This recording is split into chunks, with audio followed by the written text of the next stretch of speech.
There is one episode of the Andy Griffith Show that longtime fans still cannot watch without reaching for a tissue. It was never supposed to be a tearjerker. It was supposed to be a homecoming. Barney Fife comes back to Mayberry for his high school reunion, hoping for laughs, hoping to see old friends, and secretly hoping for one more shot with a girl he left behind. What he finds instead breaks him in front of the whole town, and it breaks the audience too. People still argue about whether the writers went too far, whether Don Knotts ever gave a more devastating performance, and why this single half hour still gets whispered about as the episode that was too painful to rerun. So what actually happened in that gymnasium? Why does an episode with almost no shouting, no chasers, and no big dramatic music still leave people quiet for a full minute after credits roll? And is it true that networks quietly buried it for being too sad for a comedy show? Let's get into the real story, because the truth behind this episode is stranger, sadder, and more human than the legend that grew up around it. To understand why that reunion episode hit so hard, you have to go back to where Andy Griffith actually started, because almost none of it points toward television stardom. Andy Samuel Griffith was born in June of 1926 in Mount Airy, North Carolina, a small textile town that would later become famous simply for being his hometown.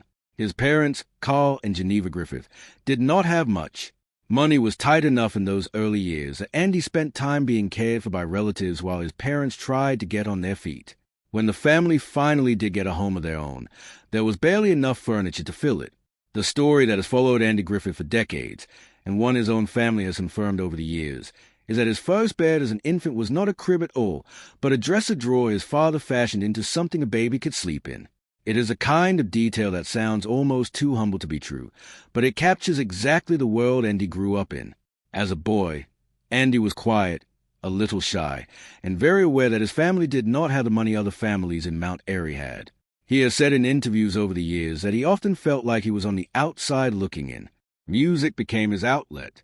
He gravitated toward singing and later toward playing instruments, and somewhere in that process he discovered something else, a genuine talent for making people laugh. Once his classmates started responding to him, something in Andy shifted. The boy who tried to blend into the background started looking for reasons to stand in front of a room instead of behind it. A local minister named Ed Mickey played an outsized role in shaping the young man Andy would become. Mickey worked with him on music, helped train his voice, and became something like a mentor and father figure rolled into one. That relationship nearly sent Andy's life down a completely different road. After graduating high school in 1944, Andy enrolled at the University of North Carolina at Chapel Hill with the intention of studying to become a minister himself, following in Mickey's footsteps. College is a way of changing plans, though, and Andy found himself pulled more and more toward performance. He ended up earning a degree in music instead of theology, serving as president of a respected national music fraternity chapter on campus, and taking starring roles in student productions of classic operettas. By the time he graduated, it was becoming obvious to the people around him that performing was not a hobby he would grow out of. It was simply who he was. Even so, stardom did not come knocking right away. After college, Andy spent several years teaching music and drama at Goldsboro High School in North Carolina. He was, by all accounts, a genuinely good teacher, patient and encouraging, the kind of instructor students remembered fondly for the rest of their lives.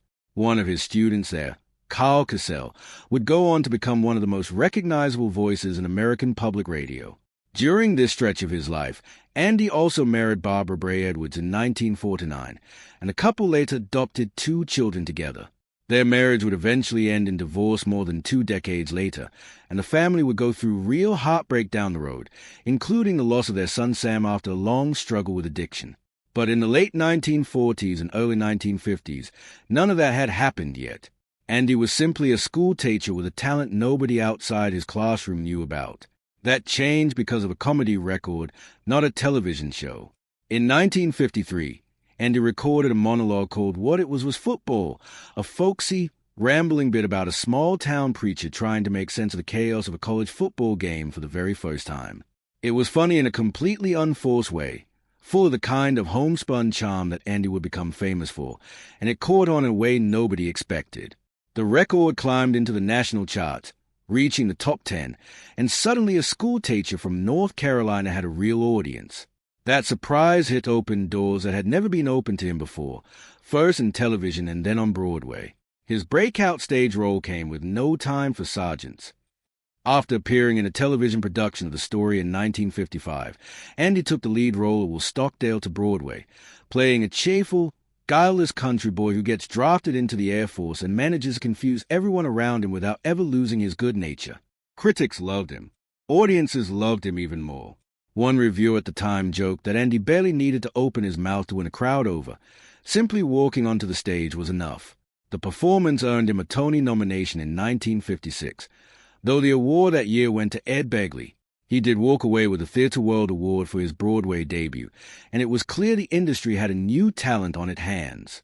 Not long after, director Elia Kazan cast Andy in A Face in the Crowd, playing a manipulative, self-destructive media personality named Larry Lonesome Rhodes.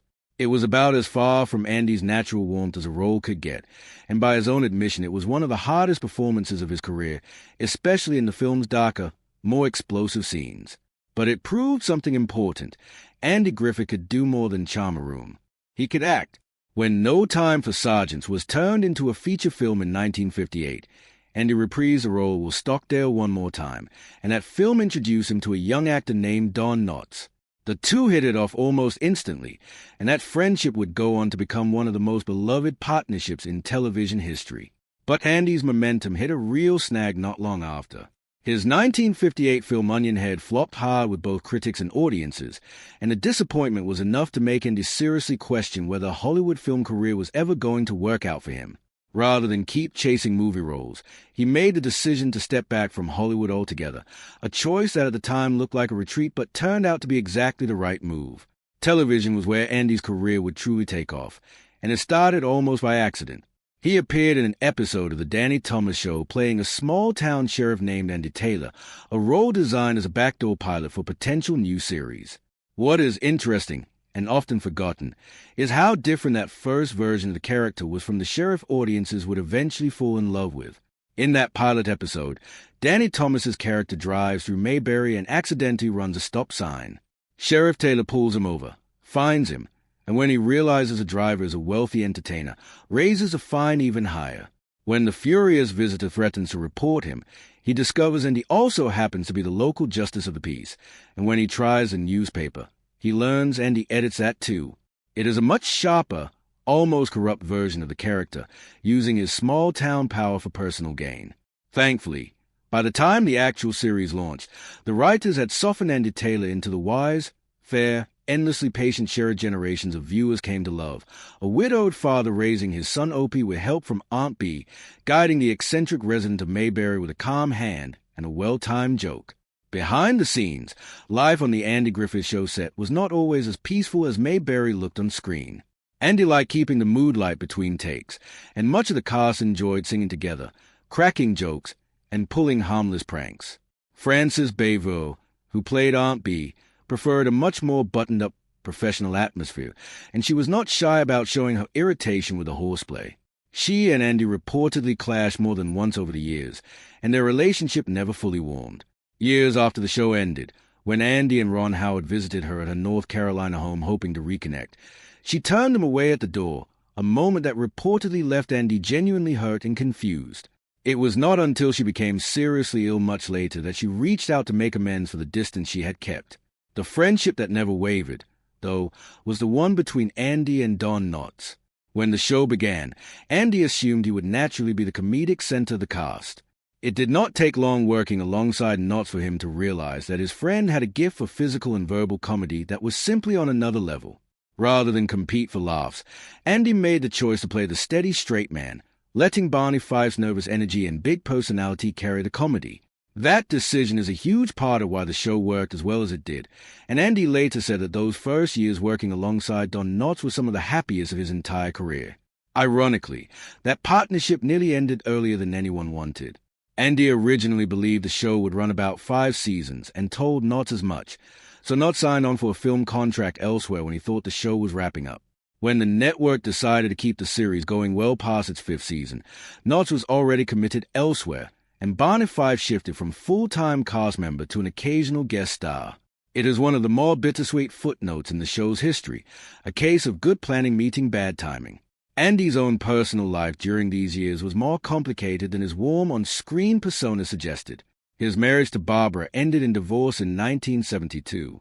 He married Greek actress Solika Kasuto in 1973, and that marriage lasted until 1981, though very little about why it ended has ever been made public. What audiences did notice, and what has been discussed for years by fans of the show, was a genuine warmth between Andy and Annette Korsud, who played Helen Crump, Andy Taylor's schoolteacher love interest for much of the series. The two had an easy, natural chemistry on screen that stood out against some of the show's more stilted romantic pairings, and their friendship off-screen was reportedly close and long-lasting. Beyond that, the specifics of their relationship are not something that can be confirmed with real certainty, and it is worth being careful about repeating rumor as fact when it comes to someone's private life. And it did not have that same natural comfort with every romantic storyline on the show. During the first season, actress Eleanor Donahue played Andy Taylor's girlfriend, and despite both actors turning in professional performances, the chemistry never quite clicked with audiences. Donahue said later that she never felt much spark between the two characters, and Andy admitted playing romance on camera never came easily to him, which is part of why those early love interest storylines were eventually phased out in favor of focusing on Andy's relationships with Opie, Bonnie, and the rest of Mayberry. Even someone as easygoing as Andy Griffith had his breaking point. During the show's second season, eagle-eyed viewers noticed Andy wearing a bandage on his hand in several episodes. The official explanation folded into the storyline involved some minor mishap related to Sheriff Taylor's duties. The real explanation was much less glamorous. Andy had gotten frustrated during production, punched a wall, and broken his own hand, forcing the writers to scramble and write the injury into the show. It is a small, very human detail that reminds you the calm, patient man on screen was still a real person carrying real stress behind the scenes of a hit series. Despite carrying the show for 8 seasons as its lead and, from behind the scenes, shaping much of its tone and direction, recognition from the Television Academy never came his way. Don Knotts won multiple Emmy Awards for his portrayal of Barney Fife. Frances Baver also won an Emmy for her performance as Aunt Bee. Andy Griffith, the actor whose name was literally in the title of the show, never received a single Emmy nomination for playing Sheriff Andy Taylor. It remains one of the more surprising oversights in television award history, especially considering how central his steady, understated performance was to making everyone else's comedy work. By 1967, Andy felt ready to move on from Mayberry, even though CBS wanted the show to continue. Rather than walking away completely, he stayed involved behind the scenes as an executive producer and made select guest appearances, including the memorable episode where Sheriff Andy Taylor finally married Helen Crump. When the Andy Griffith Show ended in 1968 after 8 seasons, it did so as a #1 rated show in the country, an almost unheard of way to end a series, and throughout its entire run it had never dropped below 7th place in the ratings. Few shows in television history have managed that level of sustained success from start to finish. Mayberry itself did not disappear right away. The spin-off Mayberry RFD kept the town alive on screen, this time centered on widowed farmer Sam Jones rather than Sheriff Taylor. Andy appeared briefly early in the spin-off to marry off his character before stepping back to let the new cast take over, and familiar faces like Frances Baver, George Lindsay, and Jack Dodson helped ease the transition for loyal fans. Still, without Andy Griffith front and center every week, the show inevitably felt different, and it eventually wound down as well. The years right after Mayberry were genuinely difficult for Andy professionally. He launched his own production company in 1972 and starred in a string of projects including Headmaster, The New Andy Griffith Show, and Salvage One. None of them managed to recapture the magic of the original series. His attempt to return to film work through a multi-picture deal with Universal Studios started Polly 2. The first film, Angel in My Pocket, disappointed him so much that he refused to continue the contract, creating real friction with the studio. He also tried another television comeback with Adams of Eagle Lake, but clashed almost immediately with network executives who wanted fast-paced action while Andy wanted something quieter and more grounded in character. After only 2 episodes, both of which had actually performed well in the ratings, he chose to walk away rather than compromise on the kind of show he wanted to make. Slowly, though, Andy's willingness to take on more dramatic material started earning him a different kind of respect. In 1981, He surprised audiences with his performance in the television movie Murder in Texas, playing the grieving father of a murder victim, a striking departure from the warm, gentle characters people associated with him. That performance earned him his only Emmy nomination as an actor for Outstanding Supporting Actor in a miniseries or movie. He did not win, but the role opened an important door. A few years later, his performance as attorney Byron McGregor in the miniseries Fatal Vision caught the attention of NBC executive Brandon Tartikoff, who saw real potential in building an entire courtroom drama series around Andy in that kind of role. Before that idea could become reality, though, Andy faced the most serious health crisis of his life. In 1983, doctors diagnosed him with Guillain-Barré syndrome, a rare neurological disorder that left him temporarily paralyzed from the knees down. He could not walk for 7 months. The recovery was slow, frightening, and far from guaranteed, and there were real questions at the time about whether he would ever be able to perform again. Andy refused to let it end his career. After months of difficult rehabilitation, he came back, and that comeback led directly into the second defining role of his career, Ben Matlock. Matlock premiered in 1986 and ran until 1995, introducing audiences to a sharp, folksy Southern defense attorney whose easygoing manner had a razor-sharp legal mind. Nearly 20 years after the end of the Andy Griffith Show, Andy found himself once again leading one of the most popular shows on television. What most viewers never realized was just how physically demanding the role actually was. Even after his recovery, Andy still dealt with lingering weakness in his legs, and the long courtroom scenes required him to stand for extended stretches, often wearing the braces hidden beneath his suit. Those confident, seemingly effortless courtroom cross-examinations that looked so natural on screen took real physical endurance to pull off. His preparation matched that discipline. Andy spent long hours memorizing lengthy courtroom monologues, often carrying pages of notes with him through the week and running lines over the weekend. His co-star Nancy Stafford has talked about how often he nailed those demanding scenes in a single take, earning spontaneous applause from the crew on set. There is a small, funny detail that fans still enjoy. While Ben Matlock became famous for his love of hot dogs, Andy himself preferred healthier snacks, regularly requesting apple slices with peanut butter be kept on hand during filming.